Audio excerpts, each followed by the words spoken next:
وما أمروا إلا ليعبدوا الله مخلصين له الدين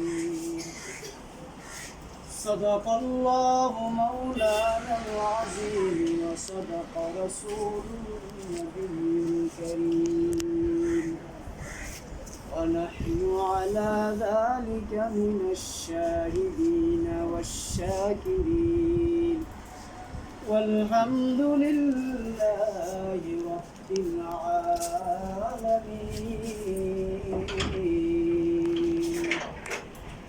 وقال النبي صلى الله عليه وآله وسلم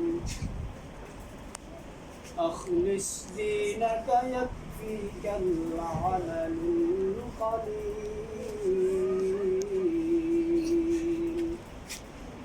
كما قال عليه الصلاة والسلام.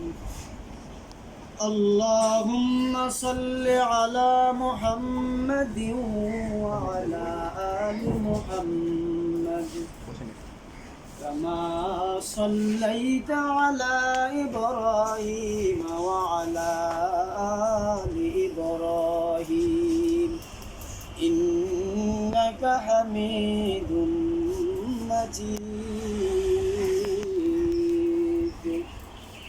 اللهم بارك على محمد وعلى آل محمد كما باركت على إبراهيم وعلى آل إبراهيم إنك حميد مجيد.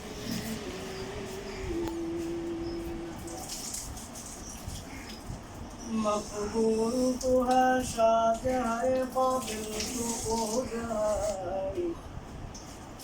مقبول تو ہے شاد ہے قابل شہود ہے اینا کے مانندے تجھے دل کو بہت ہے اینا کے مانندے تجھے دل کو بہت ہے. دنیا میں ہو دنیا کا طلب گھر نہیں ہو बाजार से गुजर खरीदार नहीं हो बाजार से गुजर खरीदार नहीं हो तौफीक से होती है ये नेमत की हसीना तौफीक से होती है ये नेमत की हसीना हर मर्द की तौफीक किया हर निशाना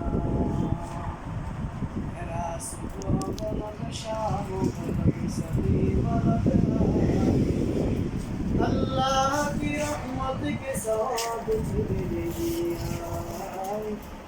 अल्लाह का रहमत के सवाब दुनिया में चले भाई शुद्ध अशर खलाबार চোখ বুঝিলে বুঝিবির মনকে আপন চোখ বুঝিলে বুঝিবির মনকে আপন নদীর পার ভাঙ্গে ও পার ঘরে এই তো নদীর খেলা সকাল বেলার দুনিরে তুই ফকির সন্ধ্যাবেলা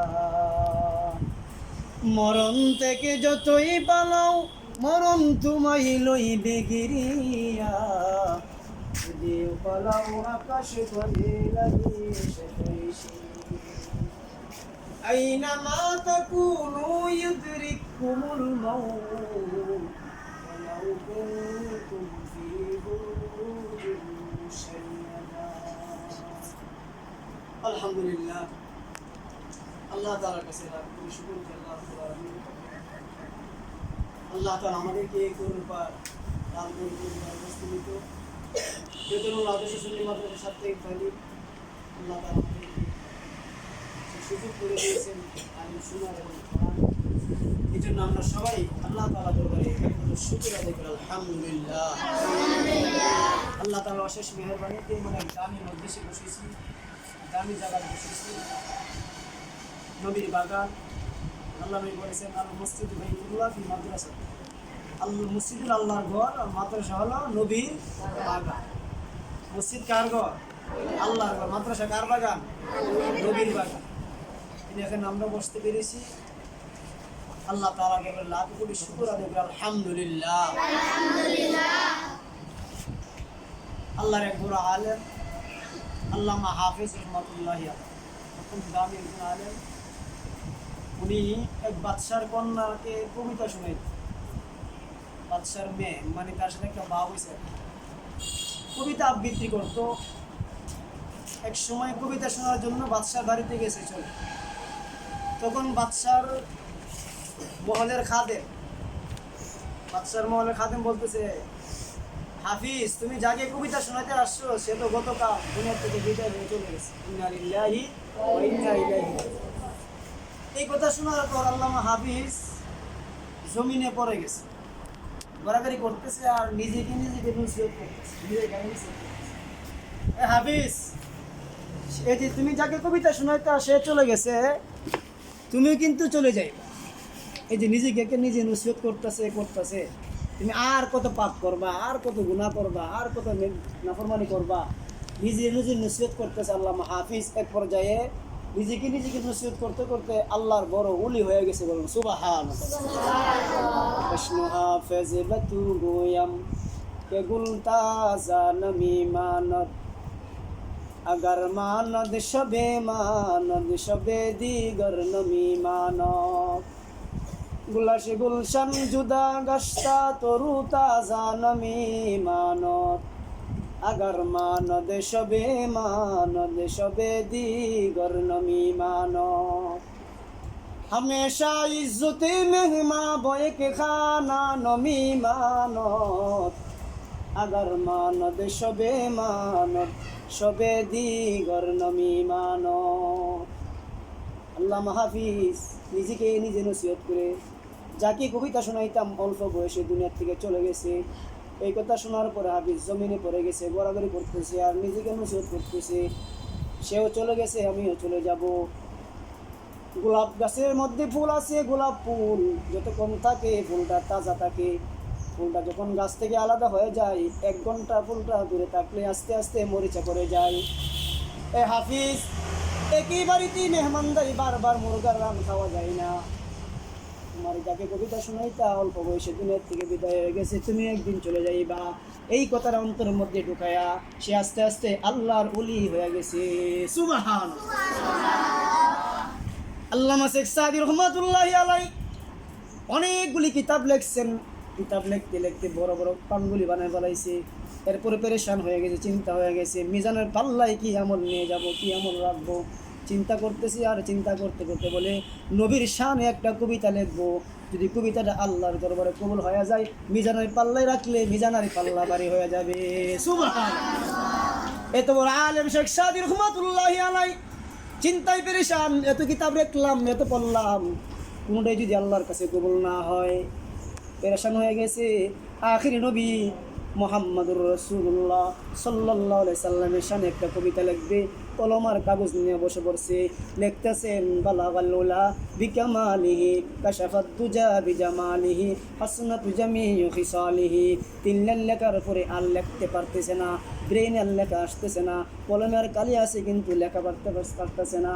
চিন্তায় পড়ে গেছি, এত কিছু লিখলাম, এত আমল করলাম, এত কিতাব লিখলাম, আজকে নবীর শানে একটা কবিতা লিখবো, কলমে কালি আসতেছে না, ব্রেইনে আসতেছে না। এরকম চিন্তা করতে করতে, কান্না করতে করতে ঘুমায়া পড়েছে। ঘুমের করে আল্লাহর নবীর সাথে দিদার হয়ে গেছে। সুবহানাল্লাহ। ঘুমের করে কান্না করতে করতে ঘুমায়া পড়ছে। ঘুমের করে নবীর সাথে দেখা, স্বপ্নে দেখে বলেছেন। নবী বলে, ও শেখ সাদি, কি ব্যাপার, কাঁদতেছো? নবীর শানে একটা কবিতা লিখতাম শুরু করেছি, 3 লাইন লিখলাম, 3 লাইন কিন্তু কবিতা হয় না, জোড়া লিখতে হয়, জোর হলেই কবিতা হয়, 4 লাইন লিখতে পারি না। নবী কই, শেখ সাদি লাস্টের লাইন লিখবা, সাল্লু আলাইহি ওয়া আলিহি। সুবহানাল্লাহ। পুরা কবিতা লিখে বলাইছি। যেই কবিতার মধ্যে নবী পাকের জবানের বাক্য লাগছে, এই কবিতার আল্লাহর কাছে এত কবুল হয়েছে, সারা বিশ্বের মানুষ এই কবিতাটা পইরা মজা পায় আর শান্তি পায়। কোরআন তেলাওয়াত করতে পারে না, কিন্তু এই কবিতারা তেলাওয়াত করতে পারে।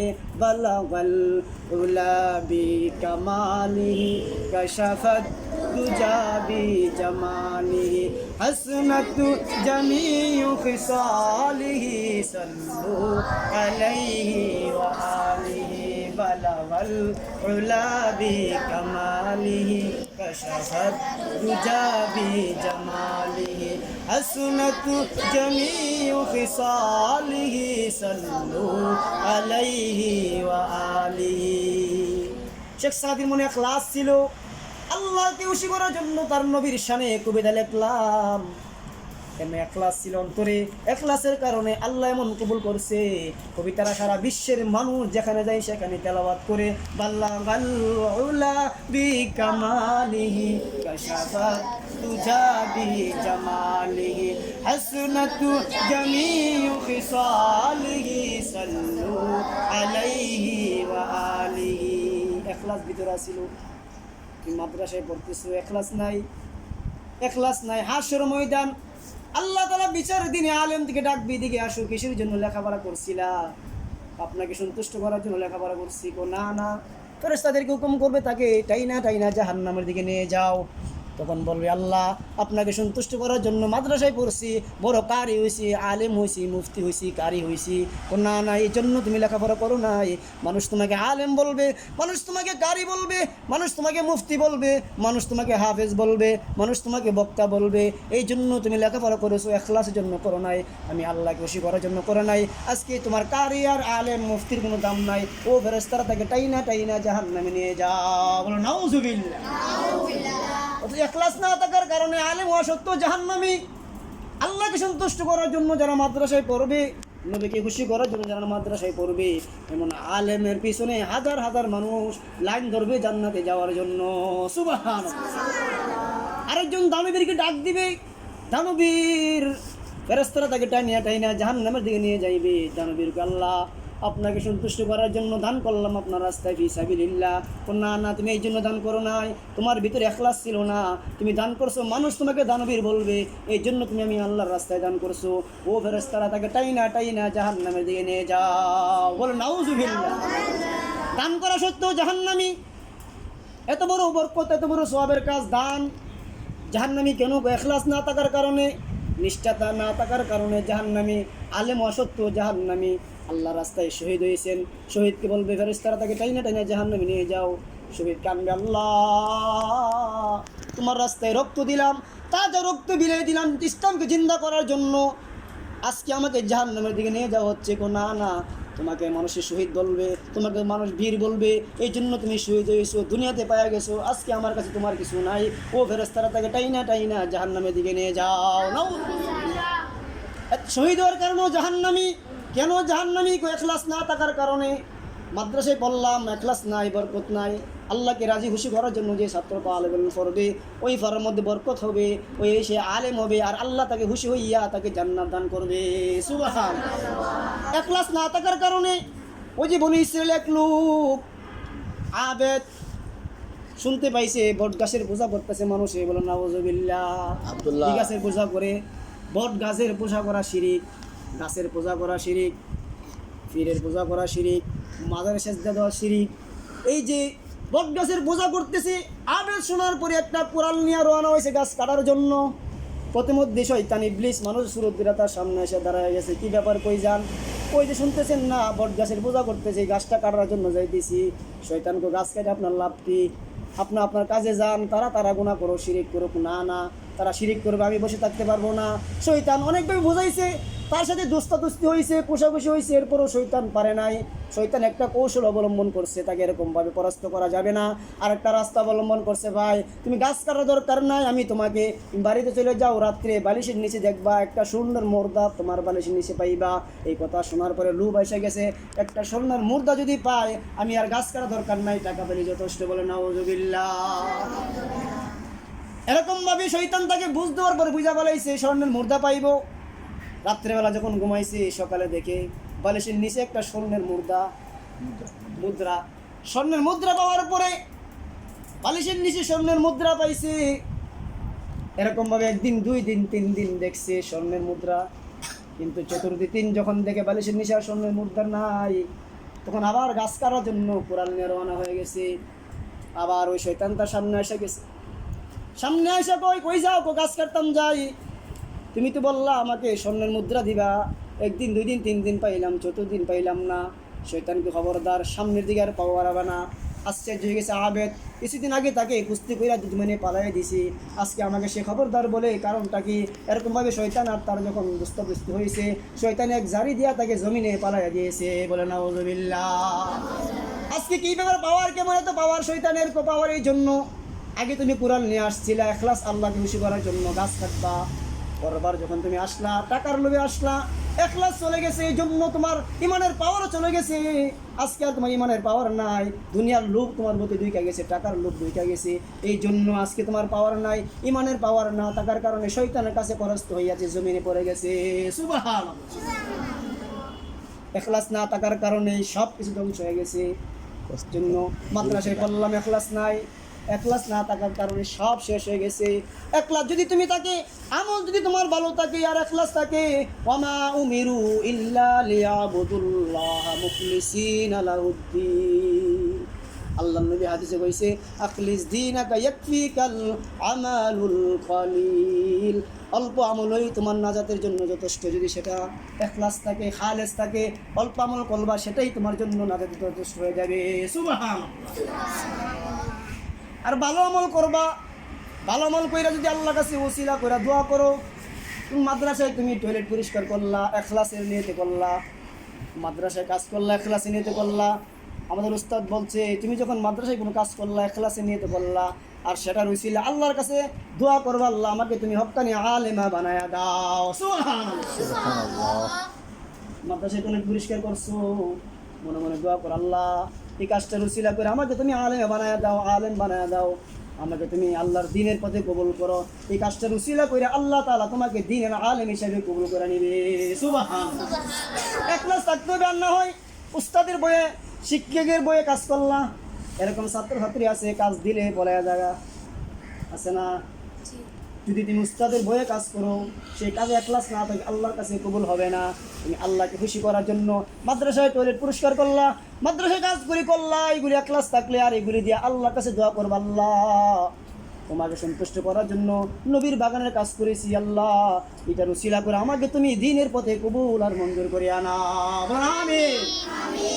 যেমন ইসরাইল, আল্লাহর নবী হাদিসের মধ্যে বলছেন, বনি ইসরাইলের কয়েকজন লোক সফরে বাইর হয়েছে, হঠাৎ করে রাত্রের মধ্যে গুহার মধ্যে আশ্রয় নিয়েছে, কোনো জায়গা নাই, গুহার মধ্যে আশ্রয় নেওয়ার পর হঠাৎ করে গুহার মুখ একটা পাথর পড়ে বন্ধ হয়ে গেছে। এত বড় মুসিবতের মধ্যে পড়ে গেছে, বাইর হওয়ার কোনো রাস্তা নাই, মানুষ চলাচল বন্ধ হয়ে গেছে। এমন এক জায়গায় আশ্রয় নিয়েছে, গুহার ভিতরে পাথর পড়ে গুহাটা বন্ধ হয়ে গেছে। এরকম মুসিবতের মধ্যে পড়ে গেছে, মরার উপক্রম হয়ে গেছে। তারা চিন্তা করে গেল কি করা যায়। একজন আরেকজনকে বলে, ভাই জীবনে কোনোদিন একটা ভালো আমল করছো কিনা, সেই ভালো আমল রুসিলা করে আল্লাহর কাছে দোয়া করো, আল্লাহ তাআলা আমাদেরকে বিপদ থেকে উদ্ধার করবে। সুবহানাল্লাহ। তোমার জীবনে কোনো ভালো কাজ আছে কিনা? একটা বিড়াল শীতের মধ্যে কাঁপতেছে, তাকে কুলে নিয়ে কম্বলের নিচে ঘুম পাতায় দিয়েছো, পৃথিবীর কোনো মানুষ দেখে নাই, চুট্টুটটা আমল করেছো, কেউই জানে না, কেউই বলতে পারে না, বুঝতে পারে না। রাতের বেলা তাহাজ্জুদ নামাজ পড়েছো, পৃথিবীর কেউই জানে না, পাশে ঘুমায় সেও জানে না, চুট্টি আমল করেছো ইখলাসের নিয়ত আল্লাহকে রাজি খুশি করার জন্য। ওই আমলটা দিয়ে আল্লাহর কাছে দোয়া কর, আল্লাহ এই আমলটা রসিলা করে আমার যাবতীয় ফেরেশতাকে দূর করে দাও, আল্লাহ তাআলা রসিলা করে তোমার মুসিবত দূর করে দিবে। সুবহানাল্লাহ। তোমার জীবনে এমন কোনো ভালো আমল আছে কিনা, যে আমলটা দিয়ে আল্লাহর কাছে তুমি ওসিলা বানাও? এই বান্দা কত আমলই তো বললাম মানুষকে দেখায়া, নিজে আল্লাহকে রাজি খুশি করলো, কোনো আমল করো নাই। কোরআন তেলাওয়াত করলা, নামাজ পড়লা, দরজা বন্ধ করে কোরআন তেলাওয়াত করছো, এক পর্যায়ে দেখা যায় ইফতার ধারণা করে দিছো, আমি যে কোরআন তেলাওয়াত করতেছি মানুষ যেমন দেখে আমি কোরআন তেলাওয়াত করতেছি, এই নিয়ত যদি ভিতর দেখে যায় আল্লাহর দরবারে কবুল আর হবে না। নাউযুবিল্লাহ। আকি দেখার জন্য বললাম, এই যে পাথর পড়ে গেছে, গুহা বন্ধ হয়ে গেছে, চিন্তা বের হয়ে গেছে, তিনজন বন্ধু আনতেছে ভাই এই মুসিবত থেকে কিভাবে উদ্ধার হওয়া যায়। একজন আরেকজনকে বলতেছে তোমার কোনো ভালো আমল আছে কিনা জীবনে। তো ভাই আমার একটা জীবনে ভালো আমল আছে। উঠে সেটা কি? তো আমার বৃদ্ধা আব্বা আম্মা ছিল, তাদেরকে আমি সর্বপ্রথম আমার গাভীর থেকে দুধ দহন করে আমার বাচ্চা কাচ্চাকে আগে খাওয়াই নাই, আমি আমার মা বাবাকে আগে খাওয়াইতাম। সুবহানাল্লাহ। বাচ্চা কান্দে, সন্তান কান্দে, তাদেরকে আগে খাওয়া দিতাম না, দুধ খাওয়াইতাম না, আগে আমি আমার মা বাবাকে গরম করে দুধ খাওয়াইতাম। এক পর্যায়ে আমি সফরে চলে গেলাম। সফর মানে ভ্রমণে গেছে, ভ্রমণ থেকে আসতে রাত্র হয়ে গেছে, এসে দিকে বাচ্চাগুলি কাঁদতেছে, মা বাবা ঘুমায় গেছে, আজকে দুধ পান করাইতে পারতেছে না, দুধের পেয়ালা নিয়ে আর মা বাবার শিওরে দাঁড়ায় আছে। ঘুম থেকে জাগ্রত করাইতেছে না, কারণ ঘুম ভাঙ্গারা তারা ভালো মনে করতেছে না, এই জন্য সারা রাত দাঁড়ায় আছে। বাচ্চাগুলি বাবার পাশে দাঁড়াতে কাঁদতেছে, কিন্তু তাদেরকে উত্তর দেয় না। সকালবেলা যখন শিওরে দাঁড়ায় দুধের পেয়ালা দাঁড়ায় আছে, দেখি মা বাবার ঘুম ভাঙছে, তাদেরকে দুধ পান করাইয়া এরপরে সন্তানদেরকে দুধ পান করাইছে। সুবহানাল্লাহ।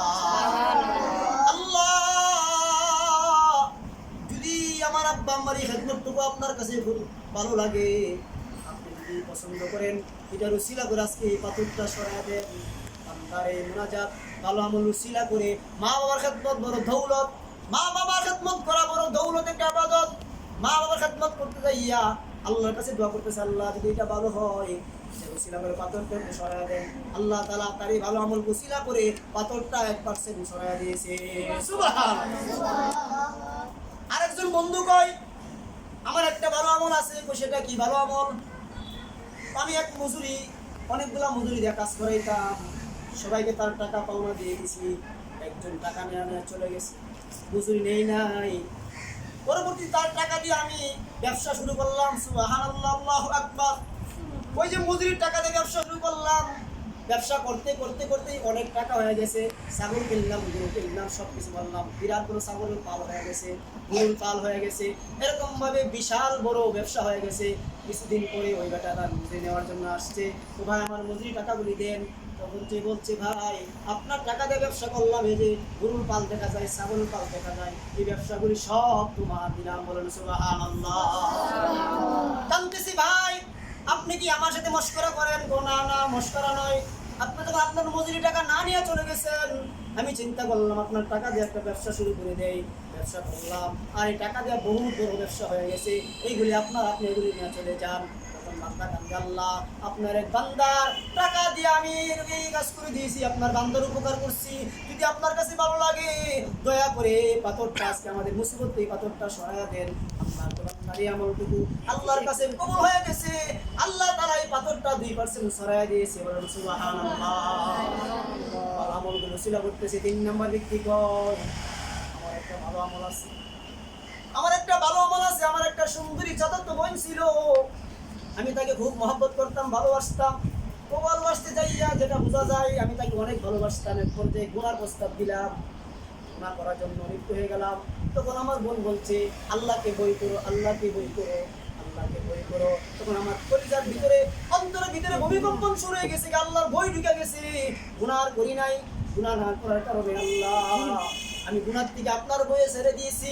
আল্লাহ আপনার কাছে যদি সেই ইবাদতটা ভালো লাগে, কবুল হয়ে যায়, এটার উসিলা করে আজকে এই মুসিবতকে পাথরটা সরায় দাও।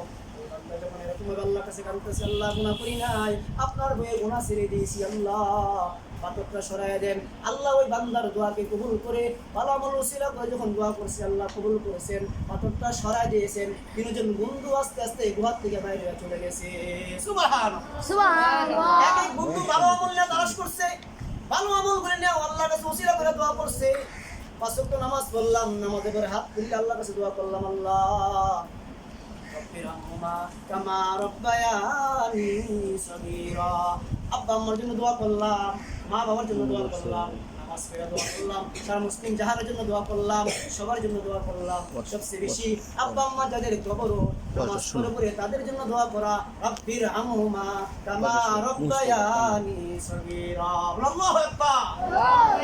নামাজ পড়ে দোয়া করবেন মা বাবার জন্য, যাদের আব্বা আম্মা জীবিত আছে তাদের জন্য দোয়া করবেন, মরে গেছে তাদের জন্য দোয়া করবেন, কারণ দোয়ার দ্বারা আল্লাহ তাআলা দুনিয়া আখিরাতে বালাই দান করবে। সুবহানাল্লাহ। দোয়ার দ্বারা কি করবে? দোয়ার দ্বারা আল্লাহ আল্লাহ তাআলা তোমার গুনাহ মাফ করবে। দোয়ার দ্বারা মা বাবার জন্য দোয়া করলে আল্লাহ তাআলা দুনিয়ার রিজিকের সংকীর্ণতা দূর কইরা দুনিয়ার মধ্যে আল্লাহ তাআলা আপনাকে বহু ধনীওয়ালা বানায় দিয়ে বলেন সুবহানাল্লাহ। এবং ভালো আমল উসিলা করে আল্লাহ তাআলা দোয়া করবেন, আর গুনার জন্য দোয়া করবেন। আল্লাহ বড় বড় গুনাহ করেছি, নামাজ কইরা, দান কইরা, ভালো আমল কইরা, আল্লাহর কাছে দোয়া করব, আল্লাহ বড় অন্যায় করে ফেলেছি, পুরো মাফ করে ফেলেছি। জীবনে গুনার এই গুনাহ নিয়ে আল্লাহর কাছে দোয়া করলে আল্লাহ কয় আমি আল্লাহ খুশি হই। পাহাড়ে উট হারায় গেছে, কৃষকের উট হারায় গেছে, উট পাইলে যেমন কৃষক খুশি হয়ে যায়, বান্দা তওবা করার পরে আমি আল্লাহর চাইতে বেশি খুশি হয়ে যায়। সুবহানাল্লাহ, এত খুশি হই আল্লাহ। ৯৯ জন গুণ করার পরেও আল্লাহ তাআলা মাফ করে দিয়েছেন। হাদিসের মধ্যে আসছেন আবু সাঈদ খুদরি রাদিয়াল্লাহু তাআলা মুসলিম শরীফ, নাসাই শরীফ, আহমদ মুস্তাফা আহমদ এবং বড় বড় কিতাবের মধ্যে ঘটনা উল্লেখ করছেন। আবু সাঈদ খুদরি রাদিয়াল্লাহু তাআলা বলেন, বনী ইসরাঈলের এক লোক ৯৯ জনকে হত্যা করে ফেলেছে, তওবা করবে, একজন বড় আলেমের তালাশ করতেছে। সুবহানাল্লাহ, আল্লাহু আকবার। ৯৯ জন খুন করা বড় মারাত্মক অপরাধ করেছে, এরপরে তওবা করবে, বড় একজন আলেম তালাশ করতেছে, রাস্তার বাইরে হয়ে গেছে। হঠাৎ করে খোঁজ পাইলেও একজন খ্রিস্টান পাত্রী আছে, তার কাছে বিয়া কইছে, আমি তো এরকম ৯৯ জন খুন করেছি, তওবা করার কোনো রাস্তা আসেনি। সে না না, এত খুন করছো, তওবা করার তোমার কোনো রাস্তা নাই। সাথে সাথে ওই লোকটা ক্ষুব্ধ হইয়া, রাগ হইয়া তাকে শুদ্ধ দুনিয়ার থেকে হত্যা করে বিদায় করে দিছে। বলে নাউজুবিল্লাহ। ৯৯ আর এক কত হইছে, কাম্মালা মিয়াতা ১০০ পুরা করে হলাইছে।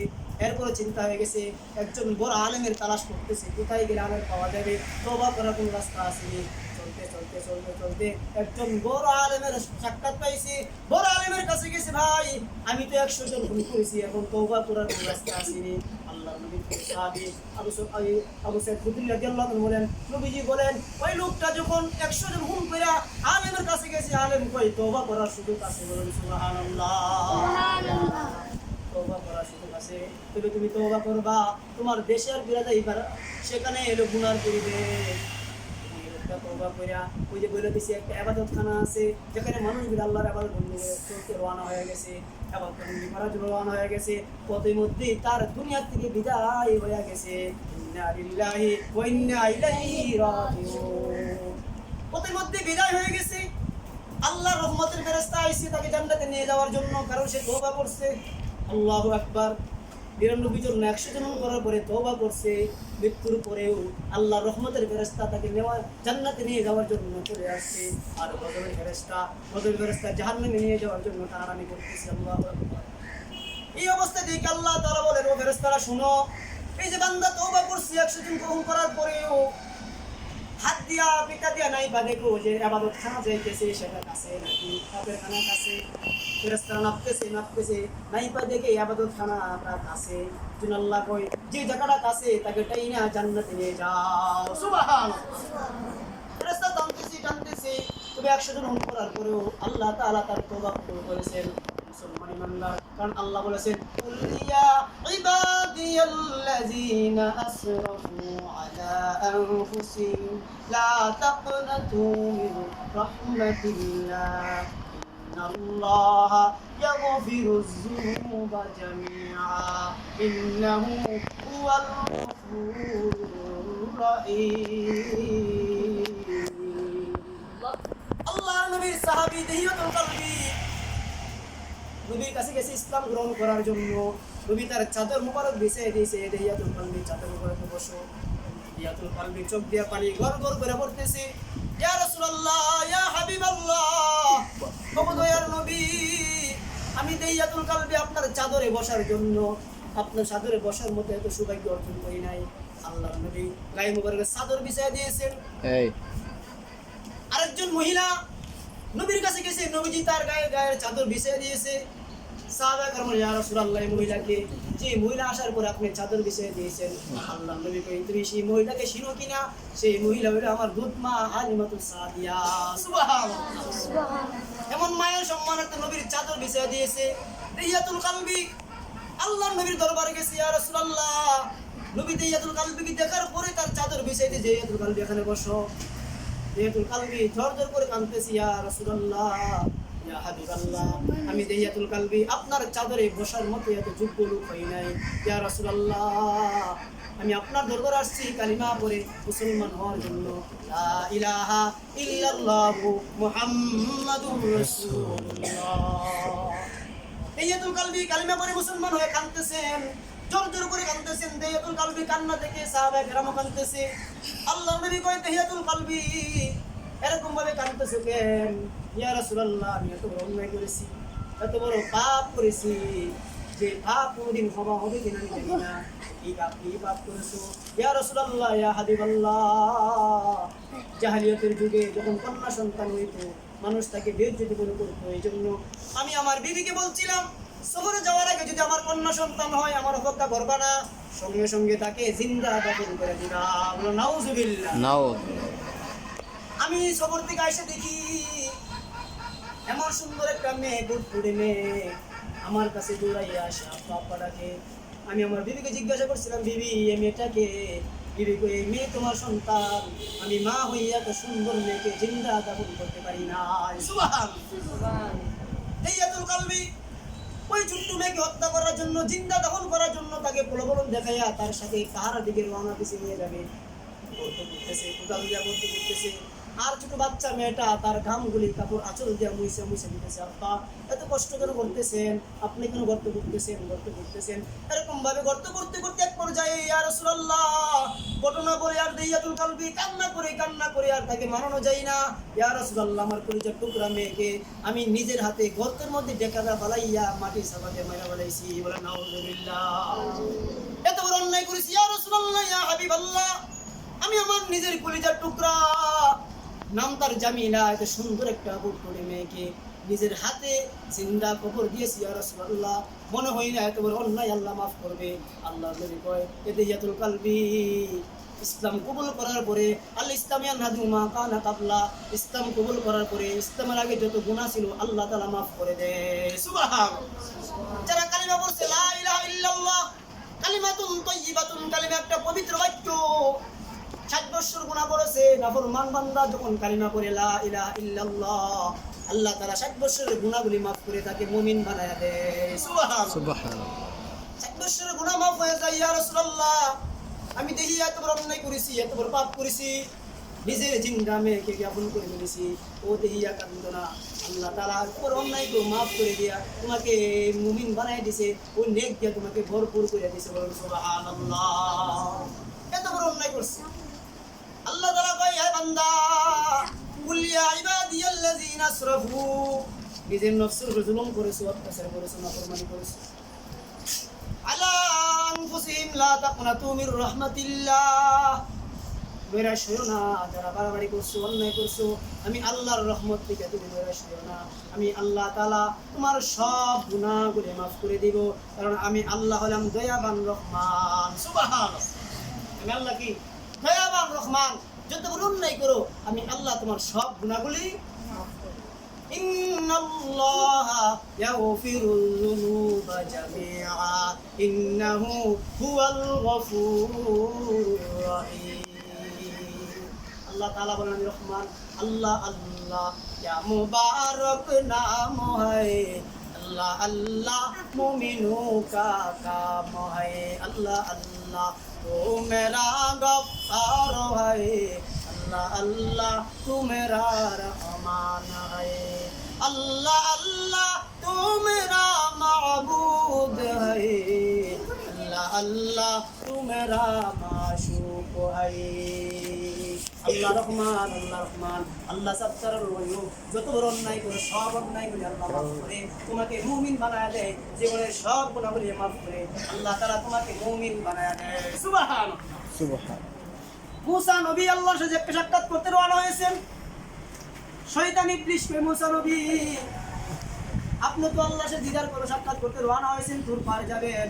আমি ইবলিস তওবা করব, আল্লাহ আমার তওবাটা কবুল করবে কিনা আল্লাহর কাছে জিজ্ঞাসা করিয়েন। সুবহানাল্লাহ। কে তওবা করবে? ইবলিস শয়তান তওবা করবে। মুসা নবী আল্লাহ কেন জিজ্ঞাসা করেন যে আমি ইবলিসের তওবা আল্লাহ কবুল করবে কিনা। তো মুসা নবী আল্লাহর দেখা করার সময় বলছে, আল্লাহ ইবলিস তো তওবা করতে চায়, কি ব্যাপার? ও ইবলিস তওবা করবে, কিন্তু সে তওবা করবে না। মন থেকে বলে না, ইখলাস না তার অন্তরের ভিতরে। তুমি যা বলো যদি তওবা করে আদম নবীকে সাজদা করে তারে আমি তওবা কবুল করব, বলেন সুবহান। মুসা আলাইহিস সালাতু ওয়াস সালাম আল্লাহর সাথে কথা বলছেন, কথা বলতে রইছে।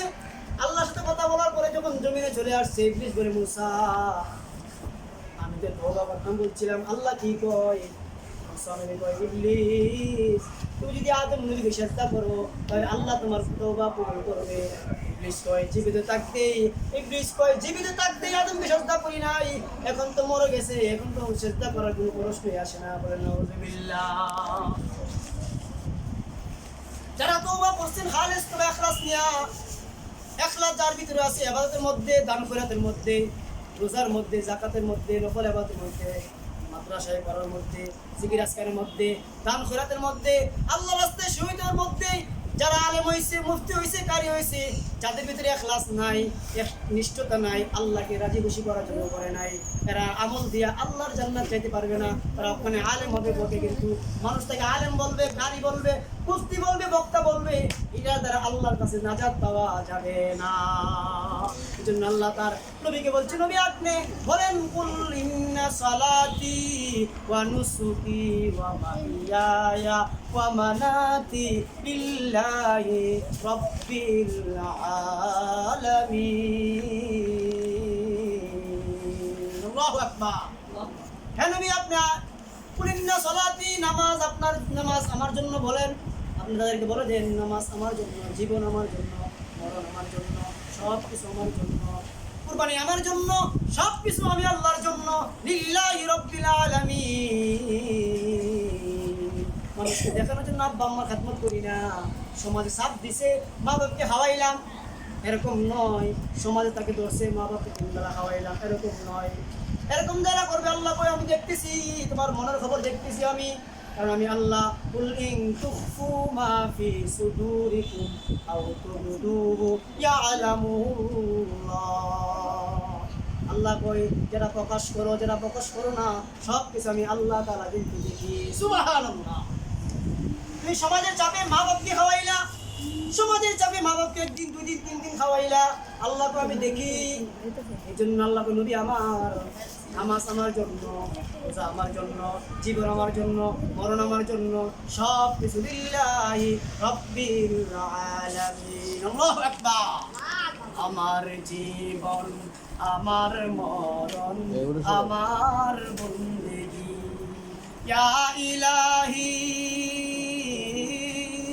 ইয়া ইলাহি কবুল করো আমার বন্দেগী, আমার জীবন, আমার মরণ, আমার বন্দেগী, আমার জীবন, আমার মরণ, আমার বন্দেগী, ইয়া ইলাহি কবুল করো আমার বন্দেগী, আমার জীবন, আমার মরণ, আমার বন্দেগী।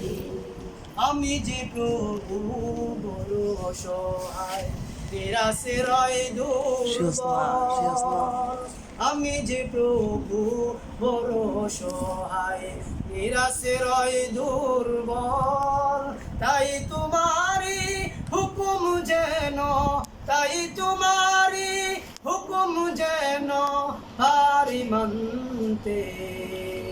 আমার জীবন, আমার মরণ, আমার বন্দেগী, ইয়া ইলাহি কবুল করো আমার বন্দেগী, আমার জীবন, আমার মরণ, আমার বন্দেগী, ইয়া ইলাহি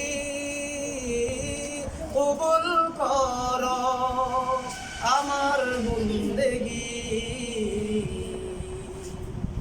ইখলাস, যা কিছু আলোচনা করছি, ইখলাস মানে নিষ্ঠা। এই জিনিসটা যদি আমাদের মাদ্রাসা ছাত্রদের মধ্যে না থাকে, যত বড় আলেম হোক, যত বড় সব কিছু বরকত থাকবে না। এই জন্য ইখলাস আগে তৈরি করা। হ্যাঁ, আপা ভাড়াইছে দূর কইরা, 3 দিন একজন লোক জিজ্ঞাসা করছে পাবলিকে, তোমরা কিসের জন্য মাদ্রাসায় আসছো? মাদ্রাসা আইলা কেউ কিন্তু বলতে পারে নাই। লাস্টে দেখা গেছে একজন বলছে আল্লাহকে সন্তুষ্ট করার জন্য। সুবহান, তাকে সন্তুষ্ট করার জন্য মাদ্রাসা আসা হয়েছে, আল্লাহকে সন্তুষ্ট করার জন্য। এই জন্য যদি জিজ্ঞাসা করে মাদ্রাসায় কেন আসছো, কাকে সন্তুষ্ট করার জন্য, কাকে বলবা? আল্লাহকে রাজি খুশি করার জন্য। মা বাপ জোর করে বাড়াইছে এটা না, মাদ্রাসায় আসে কাকে খুশি করার জন্য, আল্লাহকে খুশি করার জন্য। এই জন্য মনে মনে এই ইখলাস নিয়ত ঠিক করেন। নিয়ত যদি ঠিক থাকে আল্লাহ তাআলা তোমাকে এই ইলমের মধ্যে বরকত দান করবে, সমস্ত কাজে বরকত দান করবে। নামাজ পড়া জান্নাতে যাইতে পারবা, আর নাহলে ইখলাস না ঠিক থাকলে নামাজ পড়েও জান্নাতে যেতে পারবা না, দান খয়রাত করেও জান্নাতে যেতে পারবা না, ইলম শিখেও জান্নাতে যেতে পারবা না, শহীদ হয়েও জান্নাতে যেতে পারবা না। যদি এগুলা কাজ প্রত্যেকটা কাজে যে আল্লাহকে দেখানোর জন্য নয়, মানুষ দেখানোর জন্য নয়, কি একটা নিষ্ঠা যদি আপনার অন্তরে থাকে, নামাজ পড়ে জান্নাতি, দান খয়রাত করে জান্নাতি। আপনার দান করে মানুষকে দেখার জন্য না, আমি দান করবো আল্লাহকে রাজি খুশি করার জন্য, তাহলে এই দান দিয়ে জান্নাত যাইতে পারবো। সুবহানাল্লাহ। জন্য এক নিষ্ঠা যে আমরা মাদ্রাসায় করি আল্লাহকে খুশি করার জন্য, নবীকে সন্তুষ্ট করার জন্য। মাদ্রাসা এই তালেব ইলমদের সম্মান এত বেশি, এত বেশি। তোমাদের পায়ে আল্লাহর নবী বলেন তোমাদের পায়ের নিচে নূরের ফেরেশতারা তার পর্দা বিছিয়ে দিয়ে বলেন সুবহানাল্লাহ। আলেমের তো দাম, আলেমের জন্য সারা দুনিয়া মানুষ দোয়া করে, নদীর মাছ পর্যন্ত দোয়া করে আল্লাহ তাদেরকে মাফ করে দাও, আল্লাহ তাদেরকে মাফ করে দাও, আল্লাহ তাদেরকে মাফ করে দাও। এত দাম, এত সম্মান কেন? আল্লাহকে রাজি খুশি করার জন্য। ঢাকা শহরে পড়ছি, পাত্তা ডাল খাইছি, সবজি খাইছি, পাতা কবি, লবণ নাই, মরিচ নাই, এগুলা খায়া কষ্ট কইরা লেখাপড়া করছি দেখা আজকে এত সম্মান দিছে। আল্লাহ তাআলাকে রাজি খুশি করার জন্য খাইছি। সেদিন যদি বলতাম পাতা কবি খাইতাম না, এই লবণ নাই, মরিচ নেই, খাবো না, চলে যাবো বাজ্যে মোগা, গাড়ি চালাবো, কাম শিখবো, আজকে আর এই অর্জন করতে পারবা না। বলে সুবহানাল্লাহ। কষ্ট করতে হবে, কষ্ট, কষ্ট ছাড়া কোনো ইয়ে আছে? এরকম অর্জন করা যাবে? হ্যাঁ, ঢাকা শহরে গেলে বুঝতে পারবা। এখন তো বাড়িতে যাইয়া মা সুন্দর করে ডিম ভাজি করে খাওয়া, আমাদের এই সময় খাওয়াতে পারছে না। আমরা যারা ছোটবেলা ওই ডাল খাইছি, যে ডালের মধ্যে কি পাত্তা পানির মতো আছে না, একদম পানির মতো পাত্তা ছিল, ওই ডাল খায়া আমরা লেখাপড়া করছি। ওই সময় মা ডিম ভাজা খাইতে পারছে না, কিছু করতে পারছে না। এত কষ্ট করে ঢাকা 12 বছর লেখাপড়া করছি, করার পরে আল্লাহ তাআলা এই সম্মানটুকু দিয়েছে। কষ্ট করছি কিন্তু খানা খাইছি। পাতা কবি চিনুনি? কবি যে পাতা কবি সারাদিন এই বাজি করে, সকালে সকালে আর অন্য কিছু নেই, পাতা কবির বাজি। সপ্তাহে একদিন যদি বুঝতো না, সপ্তাহে একদিন মাছ, সপ্তাহে একদিন কি অন্যান্য বিজিনিস আনছে, কিন্তু